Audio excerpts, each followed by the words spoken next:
So உங்கள் வீட்டில் use பண்ணுற ஏசியில் வந்து கூலிங் வரல அப்படின்னா இதுவும் ஒரு ரீசனாக இருக்கலாம். ஸோ நம்ம கஸ்டமர் வீட்டில் வந்து செக் பண்ணும்போது வந்து பார்த்தீங்கன்னா சாம்சங் ஏசி வந்து யூஸ் பண்ணியிருந்தாங்க.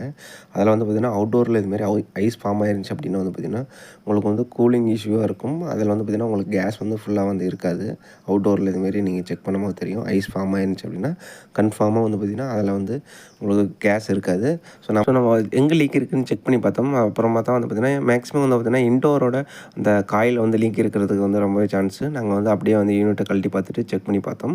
ஸோ அதுக்கப்புறம் வந்து பார்த்திங்கன்னா அந்த இன்டோரை கழட்டிட்டு வந்துட்டு என்ன பண்ணிட்டோம், ஹை ப்ரெஷரில் வந்து இன்டோருக்கு வந்து பார்த்திங்கன்னா கம்ப்ரஸர் வச்சு நம்ம வந்து ஏர் வந்து கொடுத்தோம். அதுக்கப்புறம் வந்து பார்த்திங்கன்னா அந்த இன்டோர் அந்த காயிலில் வந்து தண்ணியில் வைக்கும்போது வந்து பார்த்திங்கன்னா உங்களுக்கு லீக் இருக்குது. ஸோ அதில் வந்து பார்த்திங்கன்னா அது வழியாக தான் கேஸ் எல்லாமே வந்து வெளியில் போயிருக்கும். அதுக்கப்புறம் வந்து பார்த்திங்கன்னா அதை வெல்டிங் இல்லை காப்பர் வெல்டிங் வந்து பண்ணிவிட்டு அதுக்கப்புறம் வந்து பார்த்திங்கன்னா நம்ம வந்து கஸ்டமர் வீட்லேயே வந்து போய் போட்டோம். இதேமாரி உங்களுக்கும் சர்வீஸ் ஏசி கூலிங் ஏதோ இஷ்யூ இருந்துச்சு அப்படின்னா மேலே இருக்கிற கான்டாக்ட் நம்பருக்கு வந்து கான்டாக்ட் பண்ணுங்கள்.